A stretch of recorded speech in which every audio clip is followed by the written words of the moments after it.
Assalamu alaikum. I hope you all are well. So today we are going to continue our lab number 4 for CS 604 practical. तो हम असल में क्या कर रहे हैं, हम यहाँ पे फीफो का जो है वो फीफो के ज़रिए से फीफो के थ्रू हम इंटर प्रोसेस कम्युनिकेशन को यहाँ पे मेक श्योर कर रहे हैं। ठीक है, सीन असल में यहाँ पे ये है कि दो प्रोग्राम्स हैं आपके पास। फर्स्ट प्रोग्राम को प्रोग्राम 1 कहा गया है, सेकंड को प्रोग्राम 2, और सिनेरियो के अकॉर्डिंग हमने क्या करना है कि हमने कहा कि जो पहला प्रोग्राम है वो रीड करेगा और सेकंड जो प्रोग्राम है वो राइट करेगा। तो इसके लिए क्योंकि दो प्रोग्राम्स इकट्ठे एक वक्त में साइमल्टेनियसली नहीं रन कर सकते, नहीं एग्जीक्यूट हो सकते टर्मिनल पे, तो फिर हमने कहा कि भाई एक प्रोग्राम को जो है वो बैकग्राउंड में भेज दो और एक को फोरग्राउंड में। ठीक है, तो यहाँ पे देखें जिसको हमने बैकग्राउंड में भेजना होता है ना, उसके साथ हम ये % का साइन लगा देते हैं। ठीक है, ये MCQ के पॉइंट ऑफ व्यू से। और जिसको फोरग्राउंड में लाना होता है उसके आगे रेफरेंस या इस तरह का कुछ करने की ज़रूरत नहीं है, वो सिंपल भी हम इंटर करेंगे ये सारा कुछ लिख के तो वो एग्जीक्यूट कर जाएगा। ठीक है, अच्छा जी, अब आपका जो सेकंड प्रोग्राम है प्रोग्राम 2, वो सिनेरियो के अकॉर्डिंग इसका क्या फंक्शन है कि इसने राइट करना है। क्या राइट करना है, इसने आपका नेम या मतलब अपना नेम और यूनिवर्सिटी वाली VUID जो है वो इसने राइट करनी है। ठीक है, और ये जो राइट करेगा इसको रीड कौन करेगा, आपका प्रोग्राम 1। तो खैर अब देखें यहाँ से लेके यहाँ तक तो आपके पास हैं हेडर फाइल्स। हेडर फाइल्स का क्या मतलब होता है कि आप for example #include standard input output .h नज़र आ रहा है ना, तो जब हम अपने, और असल में ये बहुत बड़ी लाइब्रेरी होती है, इसमें बहुत ज़्यादा कोड की लाइब्रेरी होती है, बहुत बड़ी रूटीन होती है।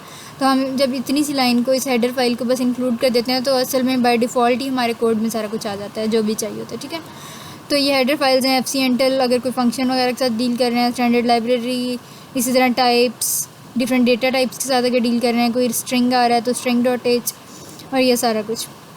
अच्छा, पिछली वीडियो में मैंने आपको इन चारों का बताया था कि असल में क्या है, but I will repeat one more time. अब ये असल में क्या है कि एक्सटर्न, यहाँ पे क्यों लिखा हुआ है, ये एक्सटर्नल वेरिएबल हम डिक्लेयर कर रहे हैं। ठीक है, उसकी डेटा टाइप क्या है, इंट, और उसका नाम हमने क्या रखा, नंबर, यानी कि एरर नंबर। ये असल में एरर्स के साथ डील करेगा, जो हम बार बार पी एरर नहीं कह रहे होते, ये असल में वो है, मतलब उसके साथ डील करेगा। ठीक है, अब आखिर में नेक्स्ट आप देखें कि ये आपके पास मैक्रो है, फर्स्ट फीफो। अब जहाँ पे भी आप अपने कोड में फर्स्ट फीफो लिखेंगे तो वो ऑटोमेटिकली इस स्ट्रिंग के साथ, इस टेम्प फीफो 1 के साथ रिप्लेस हो जाएगा। इसी तरह ये परमिशंस डिक्लेयर कर रहा है, और इसका मतलब है कि जो आपका पूरा है ये रीड भी हो सकता है, हर कोई रीड भी कर सकता है, हर कोई राइट भी कर सकता है, और हर कोई एग्जीक्यूट भी कर सकता है। ठीक है, अच्छा, अब यहाँ पे देखें कि ये #define अगेन एक मैक्रो आपके पास आ गया। मैक्रो क्या होता है कि जब हम अपने कोड में मतलब कोई मैक्रो डिक्लेयर कर देते हैं तो हम नीचे कोड में उसको कहीं पे भी यूज़ करी जाएँ तो वो पूरा का पूरा वैसे का वैसा स्ट्रिंग या कुछ भी आगे हमने लिखा होता है वो उसको ऑटोमेटिकली रिप्लेस कर जाता है। तो इससे मेमोरी भी बच जाती है और ये टाइम इफेक्टिव भी होता है, स्पेस भी कम लेता है, तो ये सारा कुछ। और इसमें मिस्टेक्स के भी चांसेस कम होते हैं क्योंकि एक बार ध्यान से मैक्रो डिक्लेयर कर दो तो फिर बार बार नहीं करना पड़ता। वेल, हम क्या करते हैं, अब हम अपने मेन में आ जाते हैं। यहाँ पर आपने बफर का साइज़ डिक्लेयर कर दिया और वो कैरेक्टर डेटा टाइप का था। फिर 2 फाइल डिस्क्रिप्टर्स आ गए, FD रीड और FD राइट, और इनकी डेटा टाइप है इंट। इसी तरह n और साइज़, ये 2 वेरिएबल हैं, इनकी भी डेटा टाइप इंट है। अच्छा, अब असल में क्या है कि हमने क्या करना है, हमने करना है राइट। तो मैंने आपको बहुत बार बताया है कि जब भी हम किसी मतलब ऑपरेटिंग सिस्टम्स को C में देख रहे होते हैं तो हम उसके एरर्स के पॉइंट ऑफ व्यू से ज़्यादा लेके चल रहे होते हैं कि भाई अगर ये ना हुआ जो हम करना चाह रहे हैं तो फिर P एरर होगा, यानी कि एरर कब होगा, तो हमने ये देखना है। तो देखें, अब प्रोग्राम 2 ने तो असल में राइट करना है, तो अब हमने क्या देखना है कि भाई ये एरर कब आएगा राइट में। तो एरर FD राइट और ओपन फर्स्ट फीफो, यानी कि राइट को अगर ओपन करने में मतलब जो भी आंसर हमारा आएगा। और यहाँ पे 1 ये जो लिखा हुआ है, ये क्यों लिखा हुआ है, क्योंकि मैंने आपको बताया था कि जो रीड होता है वो 0 के लिए होता है, मतलब 0 रीड को शो करता है, रीड कॉल को, सिस्टम कॉल को, और 1 जो होता है वो ओपन को। ठीक है, अब अगर ओपन करते हुए ये आ जाए आंसर <0, तो इसका मतलब है कि -1 या इस तरह की कोई भी नेगेटिव वैल्यू होगी तो हम कहेंगे कि भाई P एरर आ गया, मिस्टेक हो गई और सेकंड प्रोग्राम जो है वो हमारा रन नहीं कर रहा। ठीक है, अच्छा, और अब आखिर में देखें कि exit 1 हमने क्यों लिखा है, क्योंकि जब भी कुछ फॉल्ट आ जाए, कोई एरर आ जाए, कोई बग आ जाए तो वो exit 1 से ही करेगा। अगर वो सक्सेसफुली आपके पास एग्जीक्यूट हो जाए तो वो exit 0 से करेगा, अदरवाइज़ 1 से करेगा। ठीक है, फिर अब जैसे प्रोग्राम 1 में हमने कहा था कि भाई साइज़ की लिमिट चेक कर लो, कोई एरे बाउंड इशू तो नहीं आ रहा, तो स्ट्रिंग लेंथ ऑपरेटर यूज़ होता है और नेम VUID +1। अब यहाँ पे देखें कि अब वो कह रहा है कि अगर राइट जो हम करने जा रहे हैं FD राइट, फिर उसका वेरिएबल का नेम और फिर उसका साइज़, अगर ये सारा कुछ साइज़ के इक्वल नहीं है तो फिर हम अगेन पी एरर शो कर देंगे कि हम जो सेकंड प्रोग्राम में राइट करना चाह रहे हैं राइट सिस्टम कॉल से वो हम नहीं कर सकते, ठीक है। तो यहाँ पे जो है वो अगेन एग्ज़िट 1 हो जाएगा कि हम सक्सेसफुली उसको रन नहीं कर सके। अच्छा, अब मैंने आपको बताया था कि प्रोग्रामर की रिस्पॉन्सिबिलिटी होती है, अगर आपने राइट एंड ओपन किया है तो उसको क्लोज़ भी आपने ही करना है, अदरवाइज़ डेंगलिंग पॉइंटर्स या इस तरह से मेमोरी लीकेज हो जाता है। तो अब यहाँ पे देखें कि क्लोज़ हमने कर दिया FD राइट, ठीक हो गया। अच्छा, अब ये जो हमारे पास पूरी प्रॉब्लम स्टेटमेंट गिवन है उसमें देखें यहाँ पे लिखा हुआ है कि ये रहा and finally close and remove the FIFO 1, कि जब आपने ये फीफो 1 के साथ सारा काम कर लिया, अब इसका कुछ काम नहीं रहा, तो हमने क्या करना है, इस फीफो 1 को रिमूव भी करना है, क्लोज़ भी करना है। तो अब वो रिमूव कैसे करेंगे, इफ़ लूप लगा के। और रिमूव करने के लिए फीफो को किसी भी नेम्ड पाइप को रिमूव करने के लिए या अपने MCQs के पॉइंट ऑफ व्यू से याद रखना है कि हम क्या करते हैं कि अनलिंक कीवर्ड है, अनलिंक कमांड है, ये हम यूज़ करते हैं, ठीक है। किसको रिमूव करना है, फर्स्ट फीफो को, तो मैंने वो पैरामीटर दे दिया unlink first FIFO less than 0।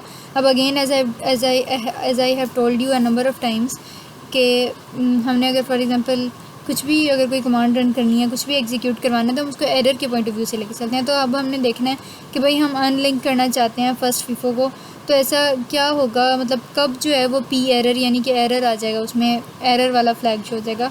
तो डेफिनेटली लेस देन 0 कोई भी नेगेटिव अगर वैल्यू होगी तो इसका मतलब होगा कि हम फीफो को सक्सेसफुली रिमूव नहीं कर पाए, ठीक है। तो अब यहाँ पे देखें, if unlink first FIFO is less than 0, और फिर पी एरर में आपने डबल कोटेशंस और पैरेंथेसिस में लिखना होता है कि क्लाइंट अनलिंक फीफो 1, या इसमें हम कुछ भी लिख सकते हैं, ये सेल्फ एक्सप्लेनेटरी होता है, ठीक है।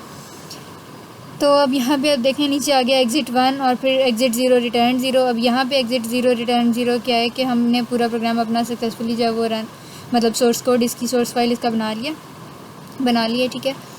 और ये सारा कुछ। अच्छा, अब यहाँ पे देखें फॉर एग्जांपल ये वाली लैब है या फिर इस तरह से और जो भी आपकी लैब्स हैं वो पेपर में किस तरह आती हैं, MCQs में ये ऊपर जो आपको थोड़ा सा थ्योरेटिकल जो पार्ट दिया हुआ है वो, या फिर if you have a lot of time और हैंडआउट्स को एक बार पढ़ा जा सकता है, तो ये जो MK नोड, MK फीफो और इस तरह की इंटर प्रोसेस कम्युनिकेशन, उसको give them a read from your handouts, ठीक है।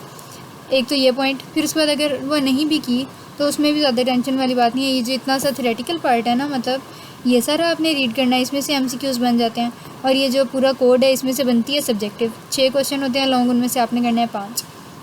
अब वो 5 क्वेश्चन किस तरह के बनेंगे उसकी भी डिफरेंट टाइप्स समझ लें।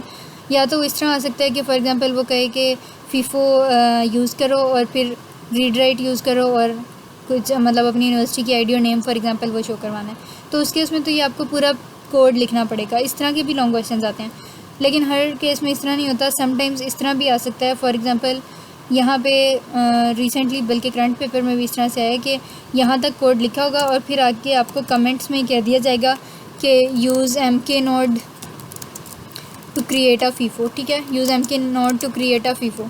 तो अब इसमें आपने क्या करना होगा, इतना सा कोड जो है ना यहाँ से लेके यहाँ तक ये मिसिंग होगा, ठीक है। बाकी सारा कोड आपको पेपर में दिया जाएगा, सिर्फ ये मिसिंग होगा, इसको जो है वो आपने खुद से लिखना होगा। या फिर पेपर में इस तरह से आ सकता है कि फॉर एग्जांपल ये प्रोग्राम 2 है, तो यहाँ पे वो आपको क्या देंगे कि भाई ये पूरा प्रोग्राम की स्टेटमेंट ऊपर लिखी होगी और कहा होगा कि बताएं अगर हमने इसको रन करवाना हो तो हम कौन कौन से वेरिएबल्स डिक्लेयर कर सकते हैं या हमें कौन से करने ज़रूरी हैं। तो फिर आप यहाँ पे बफर का एक साइज़ ज़रूरी देंगे, उसकी 4 रिटर्न डेटा टाइप पे, फिर उसके बाद FD रीड और FD राइट। या फिर इस तरह के क्वेश्चन आ सकते हैं कि वो आपको कहे कि FD रीड FD राइट ये जो लिखा हुआ है कोड में ये क्या है, तो आपने कहना है कि भाई ये फ़ाइल डिस्क्रिप्टर है और हमें ये पता है कि एक प्रोग्राम को हम रीड करने के लिए यूज़ कर रहे हैं और एक को राइट करने के लिए, तो इसलिए हमने ये लिखा, ठीक है।